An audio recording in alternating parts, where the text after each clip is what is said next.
Hello, everyone, and welcome to episode 3 of Military Grade Magic. Got an exciting episode for you all today.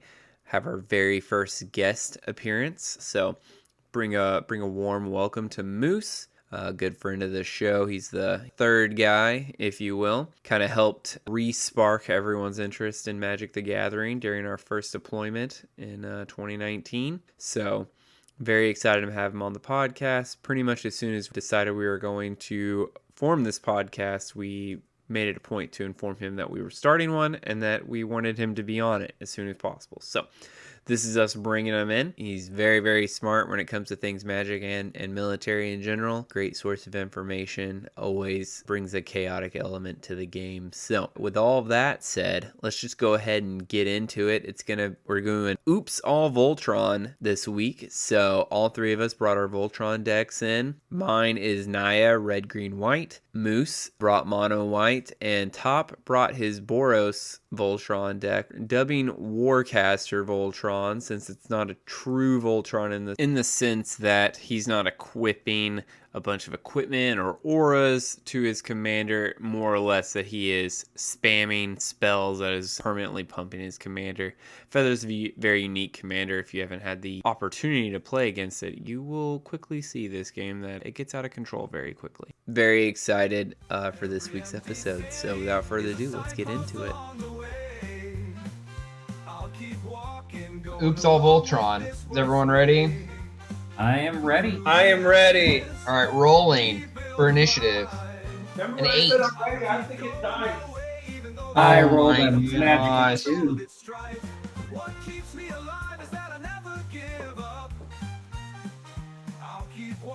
We are a professional podcast. Yeah. Always ready. Let's roll a d20. I got a 19. Suck it, nerds. Minus 10 for being late on the draw there. 2, 4, 6, 7. I got a What'd you 2. roll, Moose? I rolled a 2. But All right. I got a Looks like you're first, Top. We have more than 2 people, so we can draw for first time go, right? I'm remembering that Yes. correctly. It's been so long. Yes. Yeah. All right. I'm going to play everyone's favorite snow-covered plains, and I pass. We're doing the rolled second highest, going second, I believe. Yeah, that would be you, Chief. 2, 4, 5, 6, 7. All right. This would be great if I had one. I'm gonna draw for turn, and I will play a Sun Petal Grove tapped and pass. Well, I shall draw, and I will see your Sun Petal Grove with a myriad landscape tapped. We Garbage just talked card. about that. Trash card. Untap up your draw. Mountain. I have no turn 2 plays. Yeah. What are we naming the third guy? Moose. Moose. We had a conversation. The podcast hasn't been released yet, but Chief You and I are passed, in right, agreement Top? that myriad landscape, I'm just gonna go. remove it from all decks. I'm gonna tap 2 for a 3 visits. Search my library for a 4, so you can go ahead and go, Moose. Okay, I'll go. Let me draw. I don't think removing it from all decks is a good idea. I mean, Hey, I'll put my Inventions Fair. I got 2 Prove lands. me wrong. Okay. Landfall cool. would be the only deck. Landfall. Okay, so forget Landfall for a second. Let's look. I'm playing mono white tonight. Mhm. Besides, like, you're thinking on a budget, what's going to ramp in white? It doesn't Landscape ramp does you. not ramp you. $20 card. It doesn't ramp you. It does, because I'll pitch it and I'll get 2 lands. So in long run, I'll play Thurn Power Super Turn and I'll pass to you, Top. But look, turn 3, I'll pitch it and I'll go up a land. Yes, I have to give up a turn to do it, but that still puts me a land ahead. Anything that puts you a land ahead is still ramp. Because I can still play a land for turn. It's true. If you get it, for one, and for two. I'm playing Gutter Snipe, everyone's favorite Gutter Snipe, Boo. and I pass. Okay. But yeah, that was our Untap. hot take last episode. We agreed. Married Landscape needs to be removed from all decks. Untap, upkeep, draw. I think you're crazy, but you know what? You're talking to somebody that doesn't play Exotic Orchard. I also don't play Exotic Orchard, so there's that. I'm going to play Clifftop Retreat. I control a mountain, so it comes in untapped. I'm going to tap red, green, white, and I'm going to summon Dogmeat, Best Boy, Everloyal. When he enters the battlefield, I mill 5 cards. 1, 2, 3, 4, 5. You're going to embarrass me in front of my friends. I didn't get a single aura or enchant or equipment card, so these all just sit in my graveyard. You're thinning your deck. That's right. I'm getting to the good But stuff. you know what? Tap. He's I'm still gonna a good tap boy. one. I'm gonna tap one. I'm gonna tap my Rogue's Passage for a Basilisk Collar. Comes on the battlefield and a pass. Okay, I will untap, draw. Okay, I will play Rogue's Passage. And I I have will, that card. see, I'll tap my 2 and sack the Mirrored Landscape. Now I have 2 planes coming down. I'll pass to you, top. See, in the Hooray! turn, I've got 4 lands. I'm still tap. ahead. Keep draw. I will They're tapped. do a Planesy Plains, 2 planes, and a mountain for the Redeemer. What is your dude's toughness, Moose? I don't have a dude. That's an equipment. Oh, okay. Gutter Snipe's gonna do something he's never done before and swing fisticuffs at you for 2 damage. What a Llanowar Elves thing to do. Does Gutter Snipe even know how to attack? He really should have a 0-2 stat. Yeah. I mean, it only makes sense. It's 3 2s. He deals 2 damage, 2 toughness, 2 power. I got it. It's I'm symmetry. tracking. Yeah. Is that your turn? That's my turn. Untap, upkeep, draw. I'm going to play a Sungrass Prairie. That card is coming out of my deck in the near future, but for now, it's still here. I'm going to tap Rogue's Passage to tap Sungrass Prairie to equip Basilisk Collar onto Dogmeat. He now has Death Touch and Lifelink. Maybe I should put my coffee there. And I'm gonna tap 3 to play my Luck Bobblehead. So I can tap it for mana, or I can pay 1, tap it, roll X 6-sided die, where X is number of bobbleheads I control, and create tap treasures equal to the result. If you roll 6 exactly 7 times, you win the game. That's not gonna happen. Don't worry about it. All right, I'm gonna go into combat unless anyone else got anything they want to do. Nope. All right, top. I'm coming at you with a 3/3 Death Touch Lifelink. 3/3 Death Touch Lifelink. I don't have any blocks. I assign no blocks. Okay. Take 3. I'll gain 3. Because I attacked with an equipped creature, I get a junk token. And a pass. At the end of your turn, Chief, I'm going to tap 2 to play Regent's Authority. Okay. I don't know if y'all can click that if you want to click it. It's not spell table, but Okay. Oh, shit. That's right. I'm going to target Feather till end of turn. She gets 2/2, but it don't matter. I just want to hit everyone for 2 damage with Gutter Snipe because it's an instant. okay. At the end of Bing bong. Moose's turn, it will come back to my hand. That's it. All Did right. you I ping will yourself, untap, Moose? Draw. Yeah, I took my damage. I Okay. think need to go ahead and lay some ground rules. Oh, That I lied. It gets a 1/1 counter because it's a legendary creature. So, Seems like bullshit, but all right. very much so. So let's agree gutter snipe is the problem. I think that's something we should agree on. I mean, I have you think played against the deck feather is the deck? problem right here. Well, I don't have either or, so right now I'm behind. However, I will do this. But you played Myriad Landscape. Yeah. However, I'm still ahead on lands. We're turn 4. I've got 5 lands, and I'm gonna. I'm busting your chops, dude. You're good. What's up? I gotta win more Muse. What's All right. that? You know, I am pillow forting. If you want to attack me, you gotta pay 2. Yeah. I'll just kill you with gutter snipe damage. I don't need to attack you. It wouldn't be the first time gutter snipe has killed me. We It were wouldn't be the talking first time about that our gutter old snipe decks. killed you. We need to You know- bring back Scary Spider. It needs to be a legendary creature. You know, agreed. And with the Spiderman set, having that out there, that'd be perfect. Top, it's your turn. If we ever build I don't know if you've ever looked up the This goes back to my decks track-in.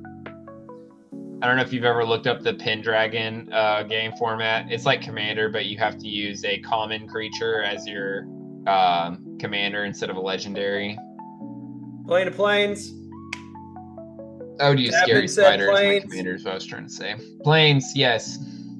Playing You can totally bring out Scary Regent's Spider. Authority again. Hey, You I've all seen take that card damage. before. I get a 1/1 counter, Okay. as well as a 1/1 till end of turn. I am going to play another Planes for Honor. Put a 1/1 counter on target creature and draw a card. Y'all take 2 from Gutter Snipe. Wow.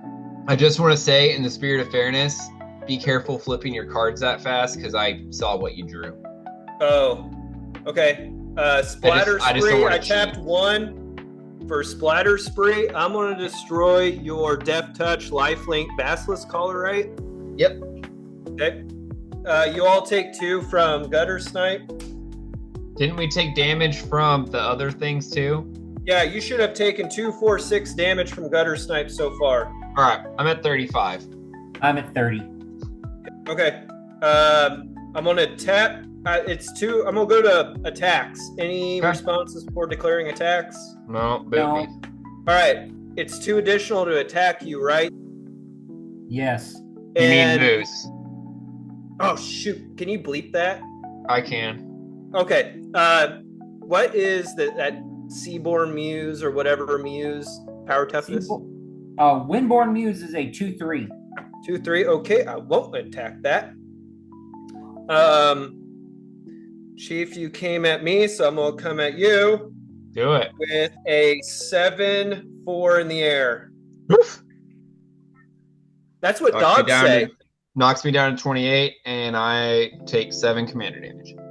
Moose, what are you? I'm at 2 30. bleeps. 30? Okay. All right. That is my turn. Untap. Upkeep, draw. Come on, lady. Look. Luck, It is a lady. lady, tonight. I'll tap this to tap this for 2. 3, 4. And I'm going to play the One Ring. Woo! Best card in the game. I have protection from everything until my next turn. Right. I'm going to go ahead and tap this so I can draw a card. That did not pay off. Well, I guess it did. It's not the way I was expecting. All right. Tap 2. I'm going to play Silver Shroud Costume. Does anyone have anything before I don't want to just cheat. When it enters the battlefield, I get to equip it to a target creature. It gains Shroud until end of turn and cannot be blocked. Okay. All right, so I'm going to go ahead, go into combat. 3 at you, Top. No blocks. 1, That's good. 2, 3. Can't be I'm up blocked. to 6 commander damage from you. Okay, go for it. I will untap. Draw. I'll play a Starforge, a secluded Starforge. I will tap 2, play a Pure Steel Paladin. Ooh. So good. 4 for a Hammer of Nazan. Very good.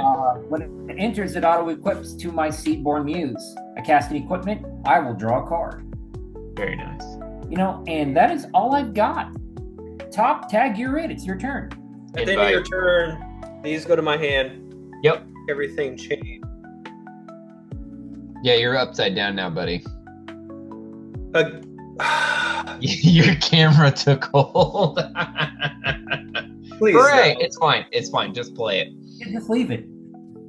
But with his gutter snipe upside down, does that mean we gain 2 life every time? I think that's how it works. It's Pokemon. I'm in the land down under, mate. All right. Untap. Chief, you're still phased out, correct? I'm not phased out, but I have protection from everything. Oh, yet. that's right. To include the snipe that gutters. Hooray. All right. I'm going to play Needle Verge Pathway on the mountainside. Let's go ahead and tap one of these Plainsy Plains for honor again. I get a 1/1 counter.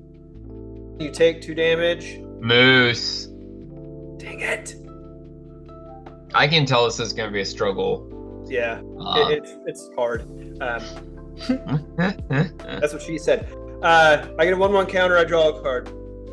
Sir, this is a family show. Okay. Think of the children. Think of the children. Let's go ahead and move to combat. Moose, I'm swinging 7 in the air at you. Yeesh. So what kind of shenanigans does it have attached to it? It just has 4 1/1 counters, is all. Okay. I will block it with my 6/3, as I was, my 4/3 indestructible Seedborn Muse. Did you remember to pay the 2 to attack me? No, I didn't. It's not a Seedborn Muse, it's a Windborn Muse. Windborn Muse. The Windborn Muse has flying? Yes, it has flying and it's indestructible. Oh. It is a 6/4, you said? It is a 4/3. Reading is hard, math is fundamental. Oh, yeah. Okay, 4/3. Well, since now I know that, let me 4/3 indestructible. No depth touch, right? No. Okay. I'm gonna I have to tap 2 to do it too, huh? Alright, I'm not gonna attack then. My B. So Prison magic rules, huh? yeah. That will be my turn. Untap. I lose my protection. I take a damage from the 1 ring. I draw for turn. I'll play Junktown as my land for turn. I'll tap a mountain and Junktown to play Junk Jet. Junk Jet enters the battlefield. I get a junk token. I'll tap 1 to equip Junk Jet onto Dogmeat. I'm going to go ahead and tap this. Draw 2 cards. 1, 2. Very nice. Very, very nice. All right, I'm going to go into combat unless anyone's got anything for me. Nope. Negative. Okay.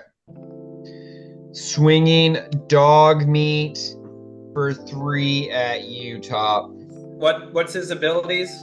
3/3, he can't be blocked. Oh, well, I mean, if that's the case, I can't do anything. Okay. In response to no blocks being assigned, I will tap 3, sacrifice an artifact, and double his power until end of turn. Okay. 6 damage to you. Okay, can't do anything about that. So we'll go to 12 Commander. Now we'll go down 6. That will prepare me for the 9 I take from you next turn. Alright. That is... Oh, I got another junk token because I attacked with Dogmeat. And I will pass. On your instep, Chief, I am going to tap a plains to cast Reagent's Authority. Get another 1/1 counter. Y'all take 2 damage. I will tap a mountain and 1 to cast Sudden Breakthrough. Y'all take 2 damage. I get +2/+0 till end of turn and create a treasure token. Notice you didn't do any of that when I had protection. Oh, it was like it was meant to be. That's and crazy. then that will be, you know what? Let's go ahead and sacrifice that treasure token and tap 1 to take another 2 damage to give Feather +4/+0 and trample till end of turn. Yeah, why not? Why not? All right. That's it. Quick life totals around the board. What we got? I'm 28. I'm 22. I'm 21. I got 7 commander damage from you, Top. Okay. I think you have 12 from me. Is that right? Yes. Okay. And I've got none from nobody. Okay. So, What is that gutter snipe spice? It's the spice. It is very It's a spicy meatball. Okay, let's do 2. I'll play SRAM, Senior Edificer. Ooh. Play an equipment, draw a card. I will go 4. Oh, what's he dropping? That's a lot. I will play an Ether Spark. Okay. In the Planeswalker. I thought this was Voltron. This is Voltron. It equips. You are going I was going to say pretty that wide, my planeswalker sir. equips. This equips. It is the only Planeswalker that is an equipment. Now, because I played an equipment, I get to draw 1 from the Pure Steel Paladin and 1 from SRAM, so I get to draw 2, gentlemen. What? I will play my land for turn. What kind of Voltron deck does not require you to play your commander is what I want to know. Hey, I just got to 6. I can play my commander next turn. But you played Myriad Landscape. Hey, I'm still up a land. We're only on turn 5. I'm going to just keep busting your balls until it's over. I just want you to know. I will go to combat. I'm going to equip the Ether Spark to my Muse, and then I'll equip my Thurn Power Suit to my Pure Steel Paladin. Okay. For all of your transgressions, Top, I'm coming at you with my Pure Steel Paladin for 2, 3, 4, 5. It is a 5. It's a 5/5 with to let you know, 4. Feather's currently a 8/9 base. I didn't know it was that big. Yeah, it has 5/1/1 counters on it. Well, that sucks. I know that feel. You can take backsies. It's He fine. took his back earlier, so. Then I would pass the turn, good sir. There ain't nothing else I can do. Okay. Untap. Oh, these go to my hand at the end of your turn. Moose. Jeez. We gotta think of something better than Moose. That's the nickname he chose. Hey, All right. I put some suggestions in the chat, and you said that one sounded better. Alright. Okay. We got things to do. Meow. We are going to play a Planesy Plains. Just one? Yep. I'm going to tap a Planesy Plains to play Honor again. Y'all take 2. Get a 1/1 counter on Feather. I draw a card. I shall tap a mountain and 1 for Sudden Breakthrough. Feather's going to get +2/+0 and first strike till end of turn. I create a treasure token. Y'all take 2 damage. Going to tap 1 for Swift Justice. Take 2 damage from Gutter Snipe till end of turn. Feather gets +1/+0, first strike and lifelink. Oh, on Sudden Breakthrough, I got a treasure token. Of course you did. I'm going to tap 1 again. I'm going to play Light the Way. Choose 1. I'm going to put a 1/1 counter on target creature. Y'all take 2. It's all looking good for the home team over here. No, it's not. I think our heroes are about done. And then I'm going to tap this and sacrifice the treasure for Invigorated Rampage. Feather's going to get +4/+0. Oh my gosh. So she goes. Well, Moose is safe. I don't think I'm going to survive this turn. All right, what are life totals at here? I'm at 13. Moose, what are you? I'm at 12. All right. Gonna go to You need combat. You need 2 free mana to swing at him, though. Right. Chief, I'm coming at you with a 3, 4, 10, 17 in the air. That's game. All right, so I gained 17 life because I have life link. 1, 2, 3, 4, 5, 6, 7, 8, 9, 10, 11, 12, 13, 14. All right, I'm up to 45. I do have a plains untapped. All right. That's a bummer. I was looking forward to playing my Tifa Surge. All right, Moose. Your play, Moose. This is when Feather loses. Is because it doesn't get all of its shit back all the time. Okay, let us. You can knock him out now.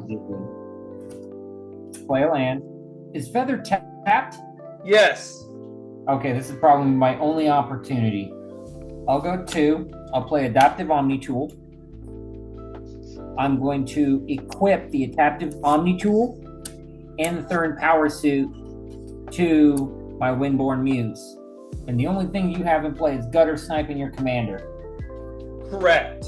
Oh, I did play Adaptive Omni Tool, so I'll get a draw 2. That might help me a little bit. Drawing cards is very important.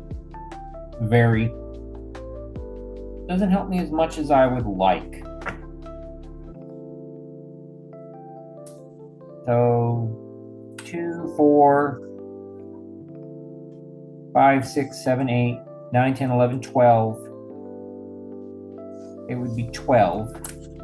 That's not enough. It's not enough, but that's a mollywhopping, though. Yeah, well, I'm still hoping for an answer here. I'm looking. I can see your cards, by the way. I'm trying not to look. So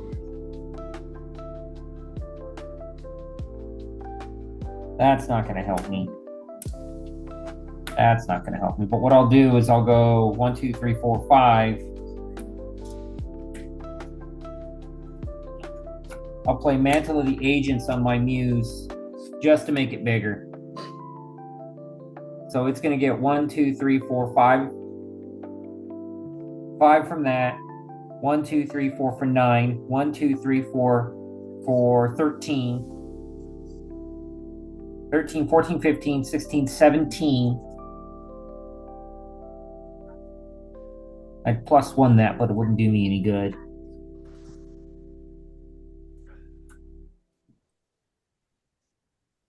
I will go ahead and punch you for 17 top. Okay, I got no blocks. Anything before damage? Nope. Okay, I'll take 17. Okay, Ether Spark will get 17 loyalty counters put on it. Oh! What's the emblem on that? There is no emblem. I can -10 to add 10 mana to my mana pool, or I can -5 to draw 2 cards. Might as well draw 2 cards. Yeah. Or did you already use its ability? I haven't used its ability yet. So I'll Can you use its ability when it's in equipment? Yes. It's still Planeswalker. So I will use it's like riding on your back like Freak the Mighty. Yes, exactly. What a great kid's book, by the way. So I'll use its -10. I'll add 10 mana to my mana pool. I'll play a Pearl Medallion. I will play a Roaring of the Third Path. And then that's going to be my turn. I pass and lose to Chief on the crackback. I mean, lose the top on the crackback. There's nothing I can do. Tay.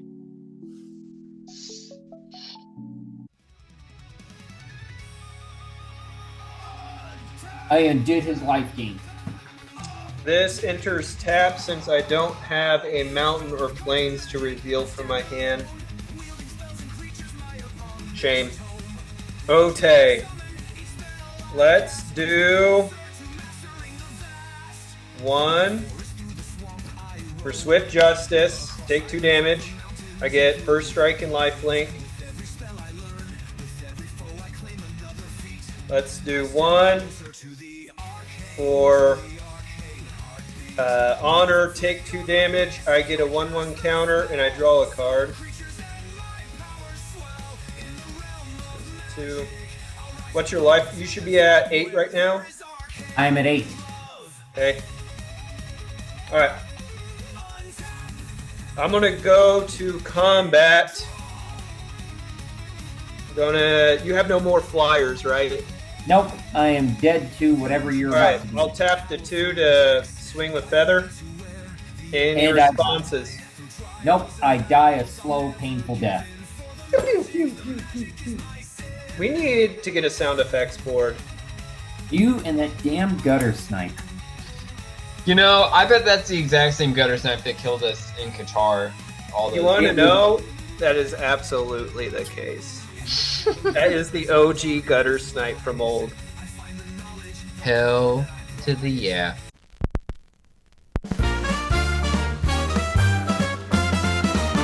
In a world where trust is hard to find, I wonder if I am lost or blind. I wander through the city, even though it's the end of the world, I'm not looking for pity. Sunset spread, the plains glimmer in the last light. Walking in the forest this time, the day will make one lose sight. From the mountains they mine the uranium and ultimately are doomed. But that same power made the bombs go boom. Every empty city is a signpost along the way. I'll keep walking, going along with this world's sway. Through the ashes, we build a life. I'll keep going our way, even though this whole world comes at me with all of its strife. Okay. Do we have a topic for the day?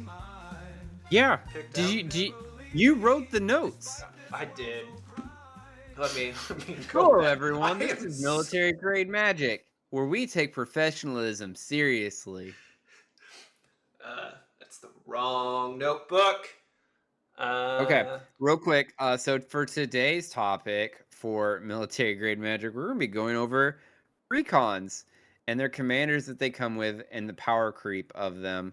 And we're also going to get a little bit into the Spiderman set that was completely dropped today, actually, Friday the 5th. That full set's coming out in about 3 weeks, but we're going to kind of talk about the cards we're excited about. And I know, and we have a guest for those of you that are audio only. Welcome, Moose. Moose, you want to say hi? Hey, thanks for having me, guys. It's been a while, but it's good to be with y'all again. Hooray! It's like the boys are back in town. The gang's back together. You know, we're gonna, it's just good old times. We are the original 3 that started the shenanigans. It's true. It's true. It started with D&D at the top off, and then it became Magic, and then we infected the entire company with Magic the Gathering. I remember distinctly, we were in Bagram in that little tight biomed shop that they had there right by the flight line. And I was at why can I not think of the ventilator number that we were working on all the time there? 754. The 754s. Oh my gosh. I was over there working on that, and you came in and you had a starter deck. It was 2 30-card packs. It was red and white, or Mountain and Plains, if you will. And I think it was Amonkhet was the theme. But we're just like, hey, let's throw these 2 things together and play. And that's kind of how it all started. Where did you pick that up from? Was it the USO? Do you remember? It was the USO, I believe, is where we got it. They were giving us all sorts of stuff. So if they gave it, it's like, sure, I'll take it to the office and we'll see what happens. Man, who would have thought? I do remember the loving names we gave those decks, the intro decks for everybody. It was Gladys and Margaret. Oh, yeah. Forgot about that. That sounds like straight from the nursing home, man. All they're missing is an Ethel, and they would have had the trifecta. But I haven't thought of that. Oh my goodness, Gladys and Margaret. Good time. Too funny, dude. Yeah, we were full standard players then. Oh shoot. I am out of uniform right quick. I have to go get my coffee. I'll BRB. Oh my You two God. commence conversations. I'll be back in a quick one. I know you and I had talked. We were going to go over the Spider-Man set a little bit, but like I mentioned at the top of the episode, that Top apparently very clearly prepared for. Nobody stressed or worried. Alpha. This is going to be by the seat of our pants. No, says I.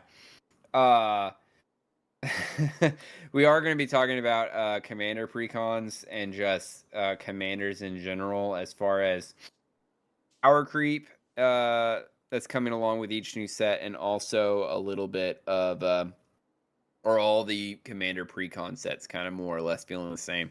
And I can say just in the past year, and I'm just going off memory, I'm going to double check myself here in a minute. But I feel like you can almost guarantee you're going to have a landfall deck. You can almost guarantee you're going to have some kind of equipment style deck. And we'll double check my notes on that here in a minute. But do you have any thoughts on that, Moose, before we get just completely in the weeds here? Yeah, I've noticed too that there's a pattern that they seem to follow. There's some standard ideas they go with, and then every once in a while they get a wild card idea that I'm not sure they completely thought all the way through, or they're trying something new with.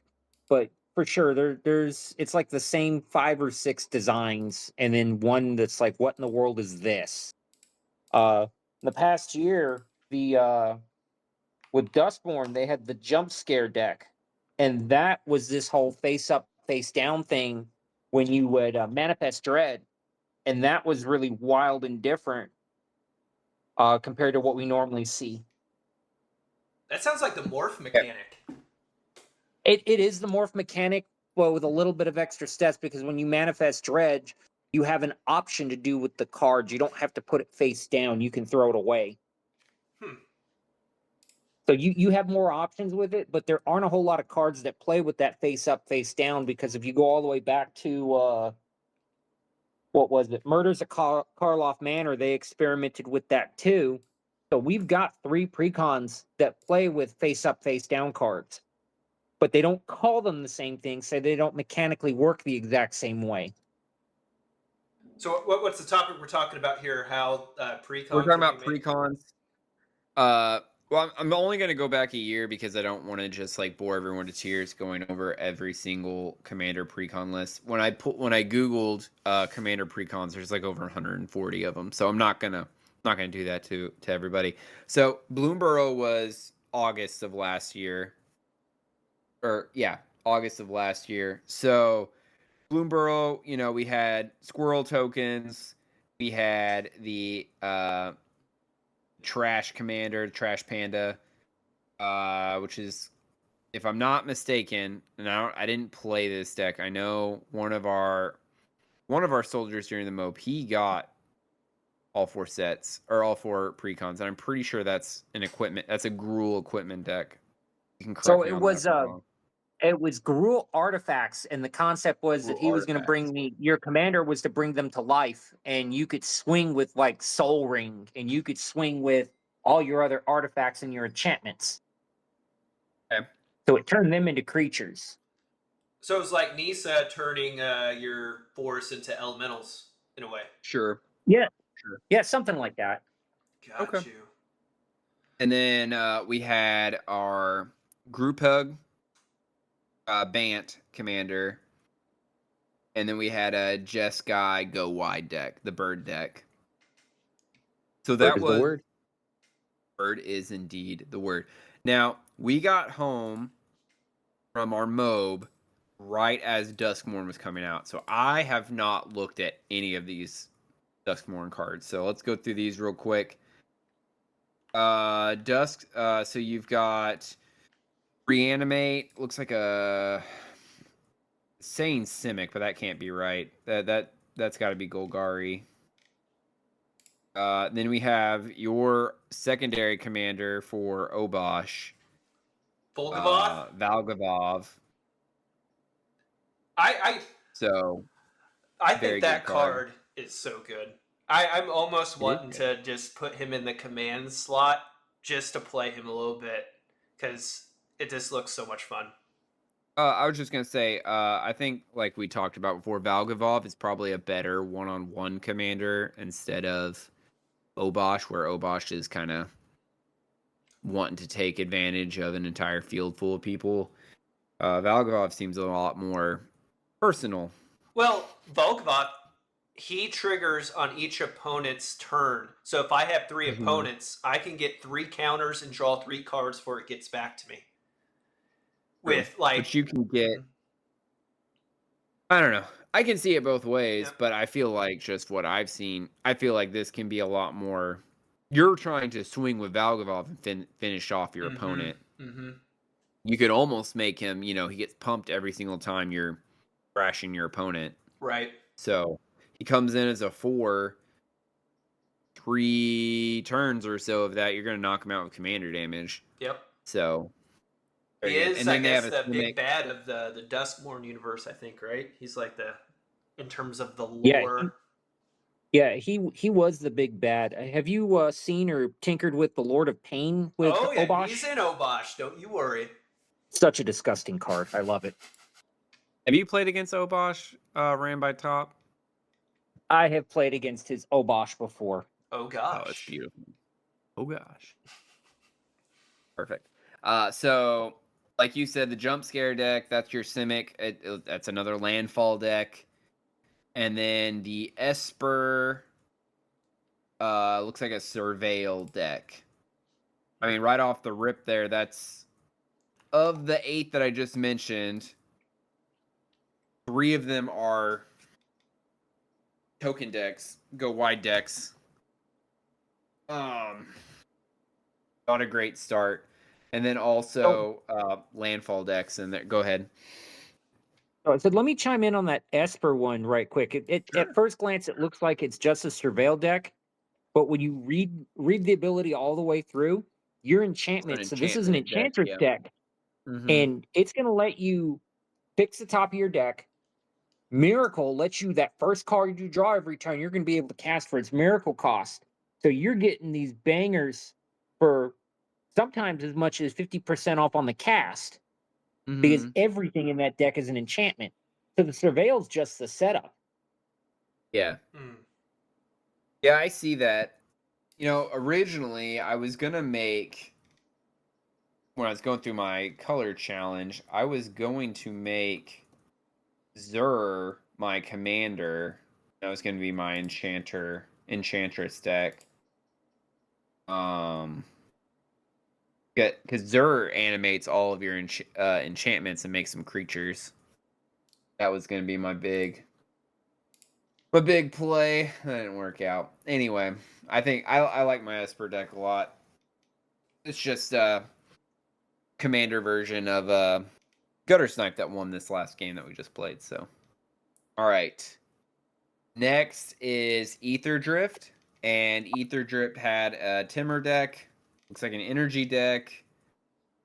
Then it had an Esper. Looks like a mummy token deck. That it? It only had 2. Yeah, it only had 2. I'll be honest with you.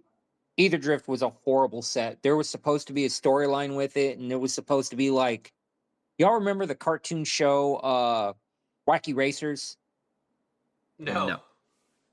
They built it to be just like that. It was supposed to be this massive race. Every color combination had a team, and they were hauling ass across the deserts.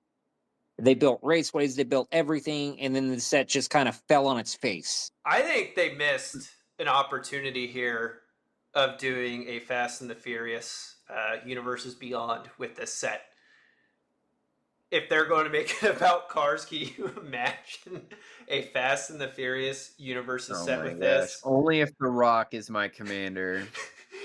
Family. It's about family. So good. And got to have a card called Pink Slip. I don't know what it would do, but you have to have one called Pink Slip. It's like You either win this turn or you lose the game. Okay. That's a red card for sure. That's shit red would Oh. do. All day. Okay. Next we're getting into Tarkir Dragonstorm. We got Soul to Tie Arisen, which is a fantastic deck if you're wanting to pick up a Precon. You can almost grab this off the shelf and play with just about anybody. Very fun deck. Very minor upgrades, and you could have like a full forge deck. Then you got your Timur Dragon deck. Jeskai Striker. Looks like a Storm deck. And then Mardu Surge is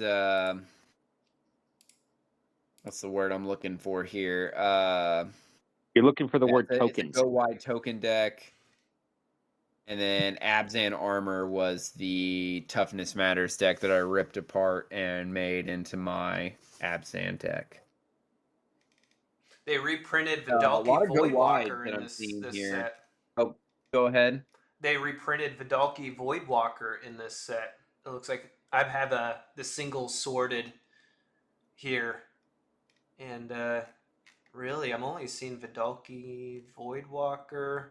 Goldlust Tyrant sounds pretty cool. Have you seen that card? Yes, I've No. got one.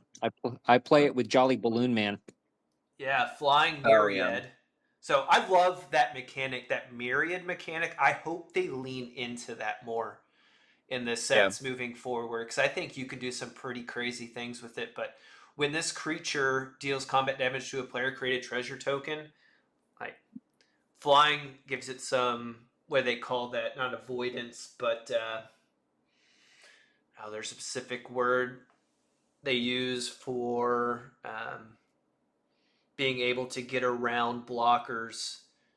But if you have the evasion, that is the word of the day, evasion.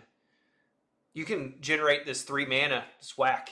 And then if you have like, I don't know, some type of sack outlet for those tokens before the end of turn to where you can generate more mana with them. So good. So it's got to be a little quicker than that with Myriad. Myriad's at end of combat; those things go away. There's a post-combat step. There is a post-combat step after damage. Clean up. Yeah, you can. That's when you can do. Reconnaissance. You can sacrifice them, or you can in the turn with something like my. That card is escaping me. Isn't it Cage Sun or something like that? No. It's in my. Hold on. Hold, please. That's gonna. That is. We will not be able to continue. We are going to put the podcast on hold until we find out what this card is. But just ban. Take out Myriad Landscape and put this card in your deck because it's fantastic. Just take out the landscape. You can keep Myriad. So I will tell you just something to think about. I know you said you're loving this mechanic. There are only 32 cards with it. I know. There's a Sword of Selves that grants the equipped creature Myriad, right? It's called Sword of Selves. Yeah. Sword of Selves is the equipment, and then you've got that enchantment that gives it to everything. Now, the tokens... Legion loyalties. If you were to put that Sword of Selves on your commander, the tokens would immediately die because of the legend rule, though, right?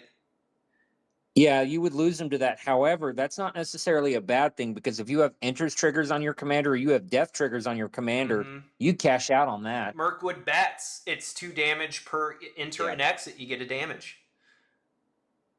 So that's 6 Sundial free damage. The Infinite was the part I knew it had to do with the sun, and there was a clock involved.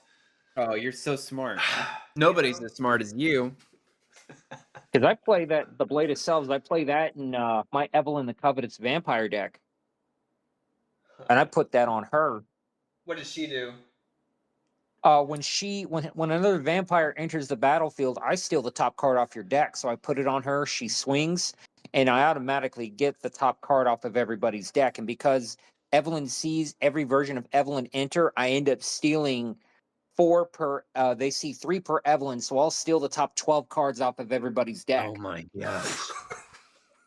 That's like a Tolly on roids there.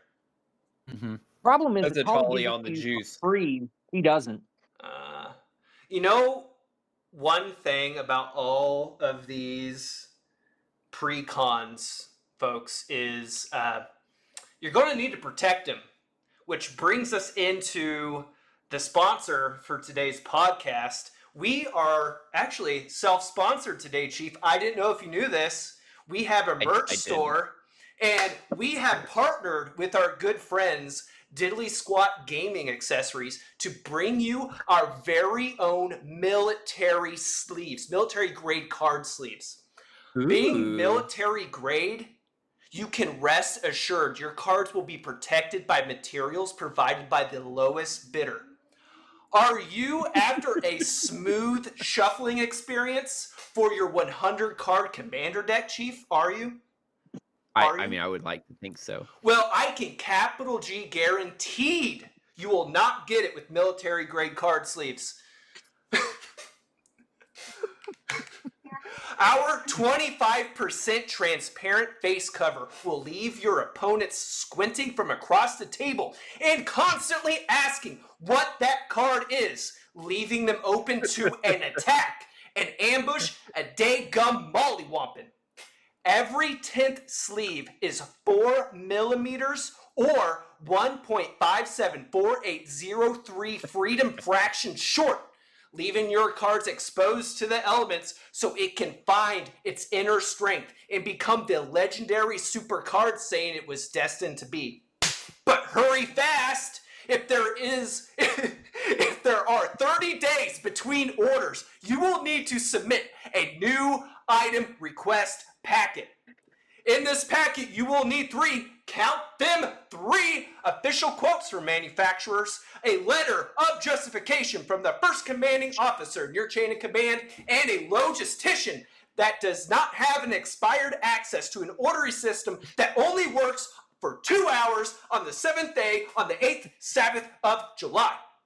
Heaven help if it takes more than 90 days for this new item request to get processed, or you will have to start again. Here's the secret. It always takes over 90 days. So please, listeners, support the channel. Go to our merch store and buy our premium military grade card sleeves. Ad read over. What do you think? What do you think? I'm literally crying right now. I think it's great. You did forget to mention not only is it lowest bidder, but we're desperately overcharging for these things. Well, I was gonna say they're made by the blind, is what I was gonna say. I don't know. I've seen that. Are you sure we didn't contract that out to the prisons and they just have some? Every 5th or 6th sleeve is actually going to be double, either clear on both sides or covered, and you won't be able to see through it. You'll have to send someone to training to get them to fit, just for that person to transfer out, and you'll have to send someone all over again. But yeah. Top is bitter. Listeners, I took all of my anger and resentment from the past 2 mobilizations when it comes to ordering anything, and I put it into this ad read. I couldn't tell. For those listening that aren't privy to how the government works, this is actually how it works to order anything in the government. It's bananas. Mm-hmm. All right. This is our first time having a guest over, so we gotta pass it back over to you. What is Military Grade Magic going to invest in of the ad reads you've heard and seen so far? What are we putting our money into? So right now, of everything we've got, I'd have to put my money down on everyone's new and improved favorite energy drink. Oh, that's where I'd have to put my money. There's a particular guy in Kuwait who would be very, very happy with this. Very happy with it. I'd say the majority of the military would be happy with a 1,000 milligram of caffeine in one drink. Bro, unreal. Kill man. All right. Cool beans. Thank you for the ad read. I'm really glad we're self-sponsored. I actually got some bad news. Grenade Energy might be getting a lawsuit in the works. It didn't pass an FDA. Well, it clearance. turns out there was bits of real white phosphorus in all of their drinks. That's why it was so spicy going down. That's why it was so gritty. Yeah. Anyway, I still can't feel my tongue. It's all good. It burns in and out. I had to explain to my wife what white phosphorus was after, because she was sitting in here while I was recording, and she's like, "But we don't use that," and I was like, "No, I mean not anymore."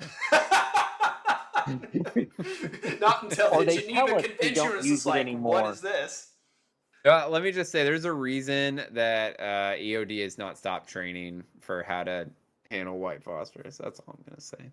On that, we'll move on. Okay, so back on the Precons, the universes beyond Spider-Man's not getting one right. That, to me, that's Correct. crazy. Why are they dropping the A ball missed on this? opportunity. Well, I don't know if it's a missed opportunity so much as it's the licensing issue. I mean, it's the same reason why the Magic the Gathering Arena is only gonna, like, they don't have the same cards. They have like alternate names for all of those cards on Arena. Well, they're just don't doing think something, they'll- though. They're doing a Precon of something. I can't remember what it is. So they're like introduction to the games. They're 60 card welcome to Magic decks to introduce new players. So they're very basic, very simple decks that's supposed to get new players in. I don't think that's what's really going to happen. I think the collectors are going to buy all of those up, and they're just going to end up sitting on somebody's shelf that lives with their mom at the age of 40. Oh my! You do know there's We can do probably that. going to be a card in there that's going to just be a banger, and everyone under the sun is going to go out for it. And little Timmy, who's going to go to Walmart down the street, it's like, Mom, I want to get Spider-Man the introduction deck. Gets there and it's like scalped. They're asking $300 for it. Yeah, Yeah. you know it's going to happen. I don't see them on Amazon. Those little introductory decks. Are they like an exclusive somewhere? I've been watching the I was gonna Wizards say, that's the website, first I've and heard I of haven't that. seen them anywhere else. It's kind of like if you look, the special guest bundle that looks like the old Spider-Man comic books, that is started pre-sales. However, it doesn't go out for actual sale till this October. Huh. Yeah, 2 weeks after the actual set drops. Yeah. Interesting. Good time. I am looking right now because you kind of raised a little thought bubble in my head. There's currently only 3 sets announced for next year. No Universes Beyond sets have been announced for next year, so I don't know when they're gonna do their big reveal of what all that's gonna entail. But yeah, so as of right now, we only got 3 sets next year, which I'd be fine with. I think a little bit going piggybacking off what your top soapbox last week. I think taking a little bit more time, making these precons a little bit more interesting, and just a little bit more unique would go a long way as far as and being better for themselves. Because Final Fantasy sold hotcakes, and Spider-Man's gonna sell, and I'm sure Avatar will too. But Edge of Eternities was not pulling in the numbers they wanted, and obviously Ether Drift, like you said, was a flop. So I mean, Speaking I think they of need to Ether do a Drift, little bit more. so Go ahead. I have been thinking. All right, I've established last episode. Mauricie's going to be the next commander I build around. Right, the goad mechanic. I think that's a very interesting lens to play the game through. I'm going to sit back, make my opponents attack each other, kind of a thing. Okay. I'm looking at. I haven't built a Fallout deck yet, and you and I, Chief, are huge fans of the Fallout universe, and I think it's a December, disservice. baby. So I'm looking at building Liberty Prime, and I was that gonna is all say about you energy. should build a Liberty Prime deck. Yeah. So I'm toying around with it. I just don't know how I want to do it yet. But some of the cards looking at EDH Rec are actually pulling from that Ether Drift Really? card pool. Yeah, a few of them Yeah, are. it's that energy draw is what it is. It's you're going to be going all in on energy. Yep. And if you look at Edge of Eternity, there's a way to proliferate the tar out of that.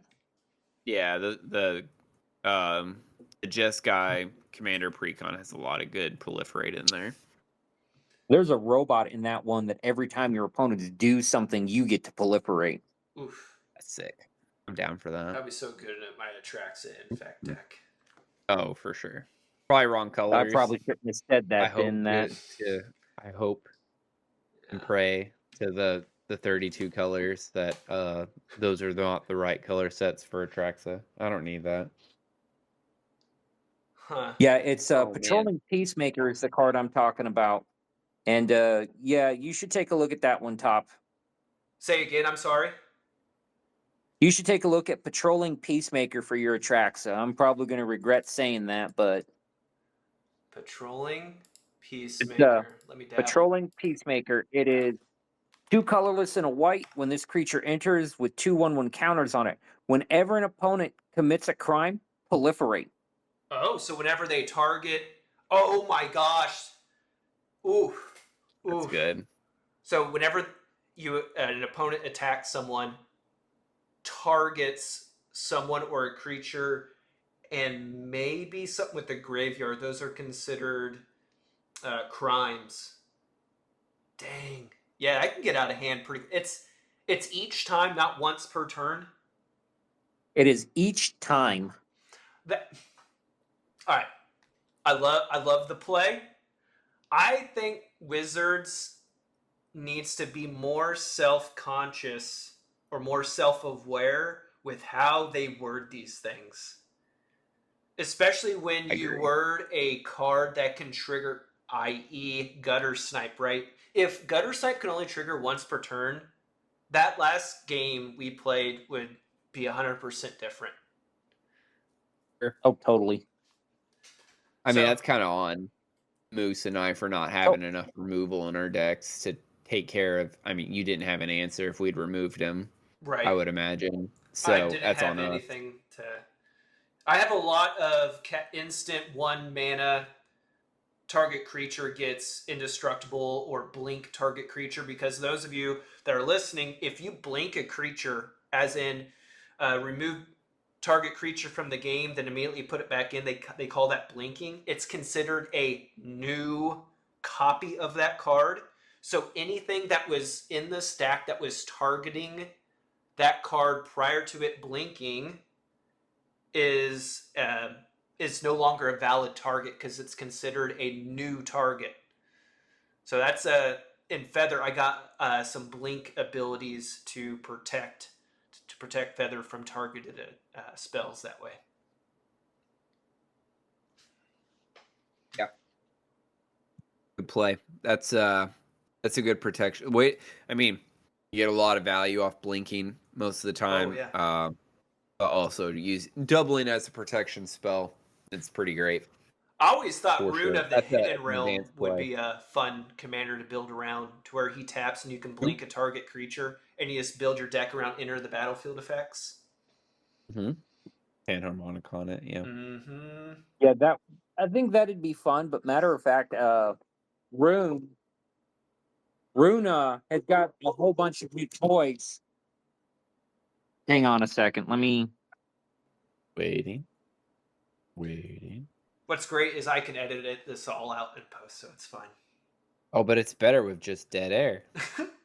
Let's just leave it. 1 minute of silence. Let's all just contemplate our preferred. Why don't you give me, I mean, you've kind of mentioned, if Wizard of the Coast came to Military Grade Magic and they told the 3 of us, you all get to pick one commander precon. Just, you get to make the colors and what it's going to do.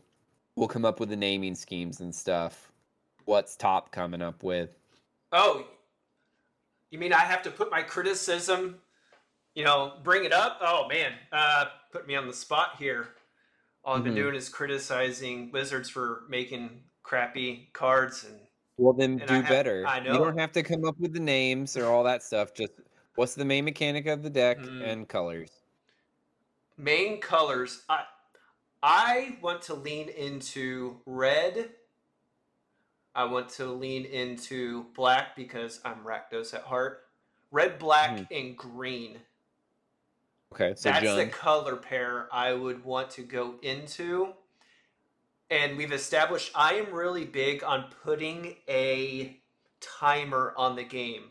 Not necessarily like a physical timer, but something like each turn, it's moving the game forward in terms of life totals shrinking.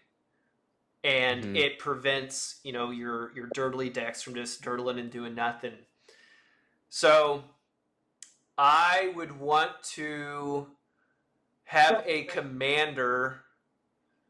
I I don't want to put a card draw mechanic on it, so I want to build it around a timer and commander damage. I Because wanna pitch you an idea based off what okay, you just said. All right, you ready? yeah. Jund Commander.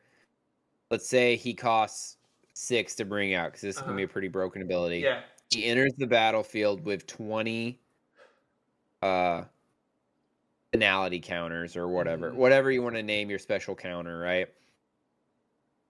At the end of each player's instep, they cannot have more life. If they have more life than the number of counters on your creature, their life is reduced to the number of counters on your creature. I like that. And whenever he does damage, remove counters equal to the amount of damage that he does. Yeah. I kind of I I can think get that I can get behind that. that's unique, right? Hmm. And it fits into the theme of those colors. Right. I can Can get we behind can something we like that. agree? Yeah. I can get I think behind that something would like be that. pretty sick. And I would like to punish value decks somehow. So it's a timer, it's a value deck punisher, and it does combat damage. But I don't want to give it any card draw. I don't want to give it any self mana ramp. Yeah, really, what that deck's gonna punish is dirtlers Yeah. Because no because you one can't likes just long that can do games. nothing. Yeah, because it's gonna speed the game up. Mm-hmm. They'll have to answer him immediately for sure. What about you, Chief? What would you do? Well, I mentioned before because one of the biggest struggles with the 32 color challenge is that there's hardly any 4-color commanders. No knock on Atraxa. I know you have an Atraxa deck, but Mm-hmm. like other than like a very handful of commanders, maybe one per color pairing, and even some colors, I think the only way to get them is through partners. So I feel like Wizards could very easily do a set of those colors. Like it's my one wish. Wizards of the Coast. And until we get into our universes beyond discussion one of these days. It's a coming episode. Look for it. It's in your futures. But as far as mechanic wise, I would really love to see a commander bring old mechanics back and make it and just bring value back to some older cards that are in the junk drawer right now. So like bring something with kicker back. So like have a commander where you get value. Like, hey, every time you pay a kicker cost, you get to draw a card, or you get X happens. You know what I mean? Something like that. Mm-hmm. Just bring back some old mechanics that don't see a lot of love, like cleave or kicker or scry even. Monstrous. Uh, Make him monstrous for a turn or something like ooh, that. a monstrous deck Oh would yeah. be sick. Yeah, something that would actually like pay off monstrous. Not that Mm-hmm. monstrous. I mean, you get payoff, but it's such a high mana Dude, cost. There it's should be a lot such more an payoff. investment. And in the Mhm. way the current Magic meta is, and I'm seeing this in the Rurik Thar deck I'm building. I understand he's a very expensive commander, but it's a very fast paced game. If your game plan isn't on by like turn 3, turn 4, you're kind of behind unless you have a lot of removal in hand. Yeah. Yeah, for sure. But like we I said, would say that's that. I think this is a symptom of Wizards of the Coast wanting to make this like sports ball anymore, right? High, Mhm. high intensity, very, very flashy, very quick, very energized. Kind of like how the NFL is anymore. It used to be all about defense. Now it's all about these long passes and fast offenses. So, even though defense wins championships, but it is what it do. Have you found your card yet, Moose? Oh yeah. So you guys were talking. I was thinking, and I'd have to say I'd lean into Bant, going green, white, blue. I tend to be more of a I don't play stacks, but I tend to be more of a control player. But I would like to see them do something different as far as play off the bottom of your library or play with your library in a different way, because you've got one commander that literally the goal is to play off the bottom. What's his name? He's a red, right? He Yeah, came he's from the it's the dungeon warden. Doctor Who set. Yeah. So there's really not much to do with that, but I think there's a lot of interesting things you could do if you take cards from your hand, you put them on top, or you play completely off the bottom of your library, you manipulate it in some way to kind of change what you're drawing or what you're playing into. I think anything just to change which direction you may be going. I mean, there have been a lot of interesting ideas, but you really only see that on like one or two cards. I Yeah. figured your commander would have been Crib Swap. Because that's what Crib swap on a commander. So why not? You had that particular art where it was, I don't know if it was a nun or someone carrying a baby. It was. Yeah, like that I nun still have it. is an actual commander. I don't know, Margaret the Swaposaurus. I don't know. Where it says Margaret Crib Priestess. Yeah. Yeah. Those were fun games watching the two of you slug it out with your baby tokens. Oh my goodness. So fun. That was funny. Okay. This is a member berries moment. You Ooh. remember when the three of us would just be beating the hell out of each other, and the commander who would play with us would just be sitting over on the side and just play a creature every turn. And then all of a sudden we would look over at him and he had this gigantic board. Our life totals were in the single digits, and he would just swing out for the win like every time. So we were playing standard, and the way you can have any number of cards you want in your deck. So every time he would get new cards, he would just slap them in there. Mm-hmm. There was no rhyme or reason to his deck. He was just like, that looks like a card. Those are real. He would just put them in his deck until so we all had like exactly 60 cards, maybe 70, and his deck was almost as tall as his beer. He was drinking.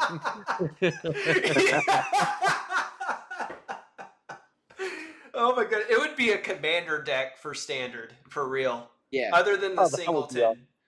He would have like 4 copies of everything, and oh my goodness, so funny. Those were great nights.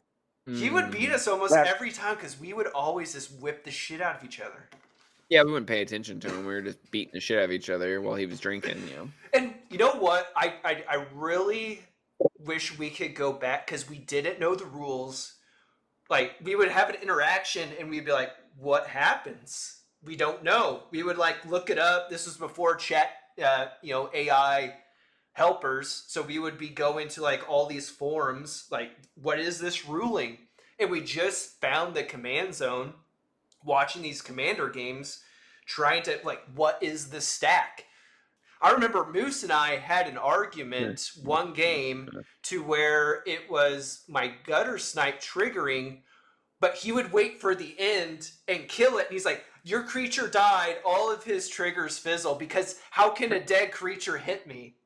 Yes. That is like the ignorance we were at with how this game actually worked. But like, I almost kind of wish we could go back because it was just so fun learning how the game worked. Oh yeah, no. Those were great nights. Give it 10 more, 5-10 more years, and we'll be like, can you remember when we thought we were good at this game when we started our podcast? Oh my goodness, man. Yeah. Good times. They're the top off. rip the top off, Kev, because Camp Osile is closed now, I think. It's it's a they refugee closed it. camp now. Man. It's pronounced refugi. Refugi? Oh, my bad. Refugi. Oh.